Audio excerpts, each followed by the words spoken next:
Right now on Arkansas Crime Watch, murder for hire. Police claim she hired a handyman to take out her husband, what she was willing to dish out to make him go away. Caught on camera. What are they going to do next? Are they going to come in our home? Thieves strike at night, targeting several cars in one specific neighborhood. An Arkansas Crime Watch exclusive. There's nothing I can say that is going to change the pain in their heart. Does that scare you? It does. Former Little Rock police officer Charles Starks speaks for the first time about the fatal encounter that cost him his badge. Through 75 counties and hundreds of investigations, from the most violent crimes to petty infractions. This is Arkansas Crime Watch with Kevin Kelly. Good evening and thanks for watching Arkansas Crime Watch on Fox16.com. I'm Kevin Kelly, in for Mitch McCoy this week. We begin this evening with an exclusive interview with former Little Rock police officer Charles Starks. But before we hear from him, let's look at the facts that brought us to where we are today. On February 22nd, Starks shot Bradley Blackshire 8 times during a traffic stop. Dashcam video shows Blackshire driving the car forward, hitting Starks 2 times after Starks had moved in front of the vehicle. On April 19th, after reviewing the video and reports, Pulaski County prosecuting attorney Larry Jegley ruled the shooting was justified. But on May 6th, Little Rock Police Chief Keith Humphrey fired Starks, saying he violated department policy by stepping in front of that vehicle. Starks appealed his termination in July, and then on September 4th, after 2 days of testimony, the Little Rock Civil Service Commission unanimously upheld the police department's firing of Starks. Which brings us to where we are tonight.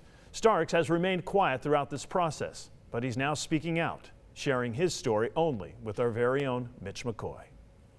Every day we try to just find something positive to build off of. Former Little Rock police officer Charles Starks says he lives day by day. He feels the Civil Service Commission, which upheld the city's decision to terminate him on a policy violation, judged the shooting, not the actual violation. I'm disappointed more in the way that it appeared just hours into the beginning of the hearing, how it didn't appear that it was going to be an unbiased judgment. How often do you think about the shooting? In the past 7 months, there hasn't been a minute that's gone by that hasn't been in the front of my mind. Children's birthday parties, family gatherings, hanging out with friends, being with my wife, it's always there. What do you think about? I see the stare that I was given when I got out of the vehicle asking to see his hands. Though some things are a blur, Stark says he clearly remembers the fear he could be shot.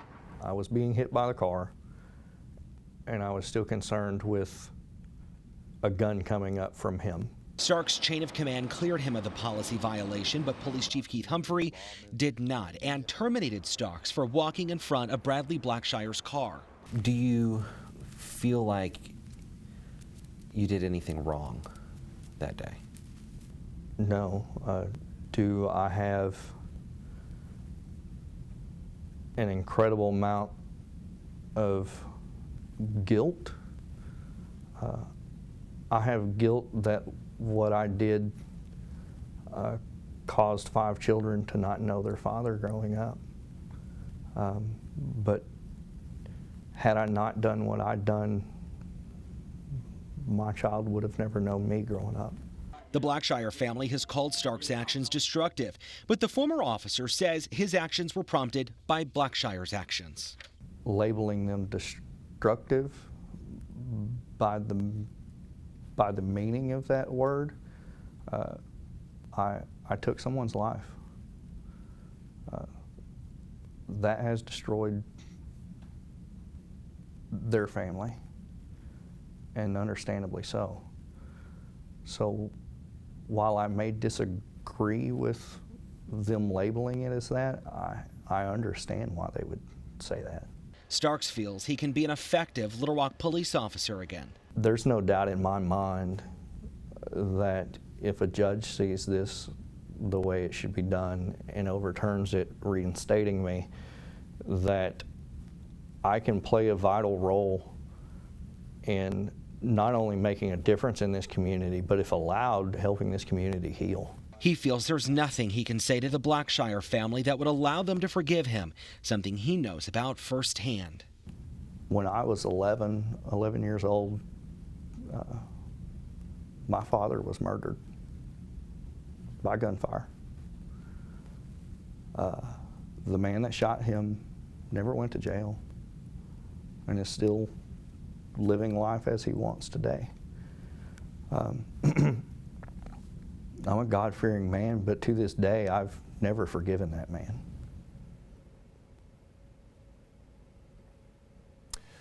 Joining me now to talk more about it is Mitch McCoy, who landed this exclusive interview. Mitch, good to have you here. Let's get right to it. Why did he agree to this interview in the first place? Did he give you any indication as to why he wanted to come forward now?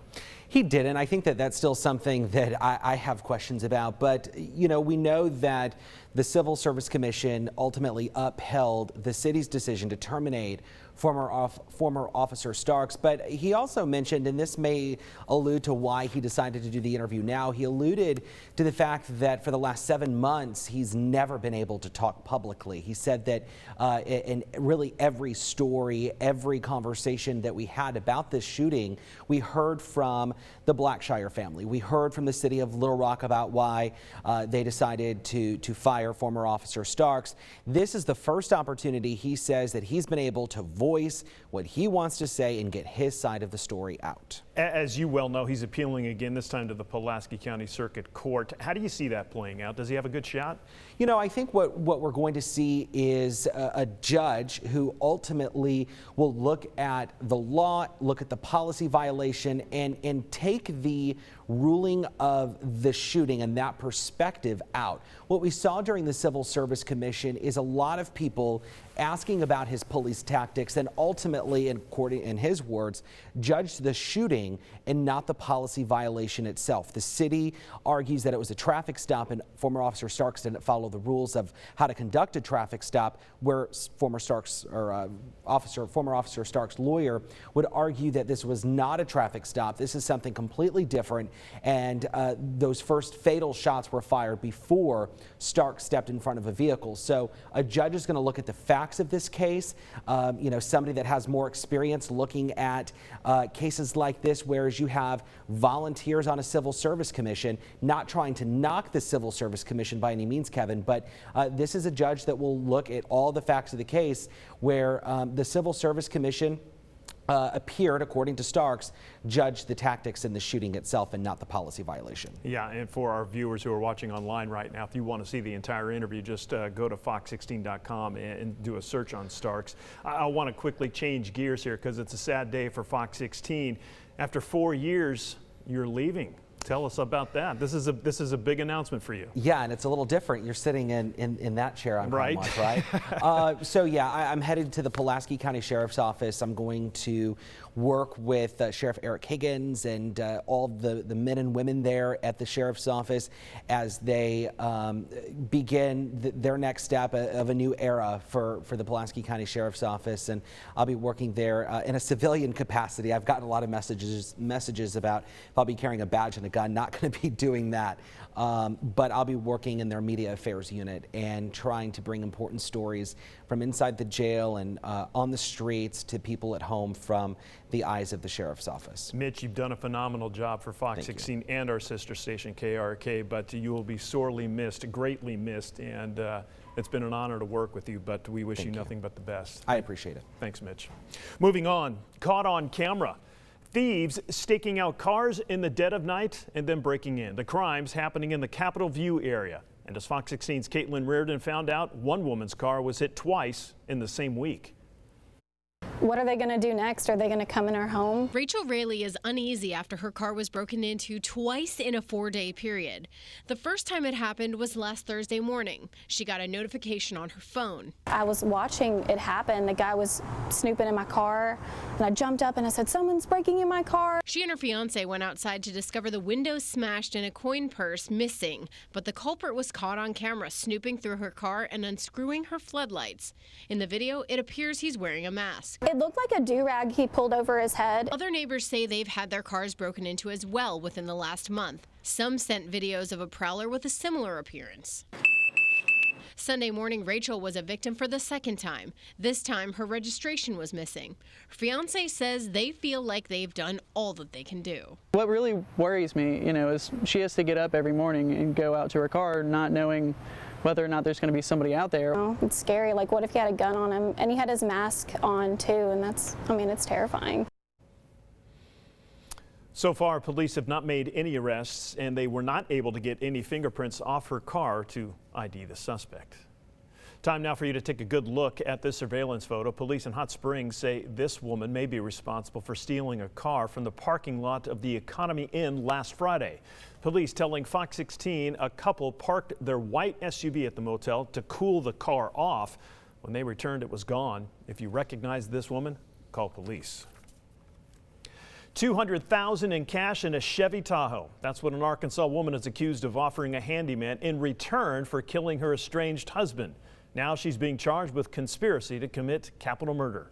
An arrest warrant says the elaborate plot by Mary Byers-Diaz involved the handyman using a stun gun on her husband and then breaking his neck. From there, he was to put his body in a wrecked car to simulate a crash. Investigators say the handyman went to police, who gave him an undercover wire to wear while Byers-Diaz discussed the plan. She's scheduled to be in court this upcoming Wednesday. A woman arrested on murder charges after a man is found stabbed in a Little Rock hotel. It happened last weekend. Authorities were called to the Cimarron Inn by a child who said her father was dead. When officers arrived, they found 56-year-old Alaa Akbar with multiple cuts and puncture wounds. He was transported to a hospital with life-threatening injuries. He died this past Tuesday. Authorities identified 34-year-old Siobhan Britton as a suspect. She was arrested on battery charges, which have now been upgraded to first-degree murder. The Logan County Sheriff's Office warning drivers of a possible fake deputy who pulled someone over this past weekend. They say the man was in a dark-colored Charger or Mustang, was wearing khaki pants and a badge on a chain around his neck. The Sheriff's Office says they are now doing extra patrols in the Highway 22 area between Subiaco and New Blaine. They say if someone comes behind you and turns on blue lights and you're unsure if it's legitimate, call 911 so dispatch can confirm. Tonight's Mug of the Week goes to this man who is all too familiar with mugshots. For the 13th time since 2013, Danny Eugene Strange was booked into the Pulaski County Jail, this time for burglary, criminal mischief, and violating a protection order. We do want to remind all of you that the suspects you've seen tonight are innocent until proven guilty in the court of law. And remember, if you have any information on any of these cases we talked about tonight, you're asked to call your local police department. As we leave you, here's a look at Arkansas's most wanted. Thanks for watching Arkansas Crime Watch. I'm Kevin Kelly. Be smart, be safe, and if you see something, say something. I'll see you tomorrow night on Fox 16 News at 9.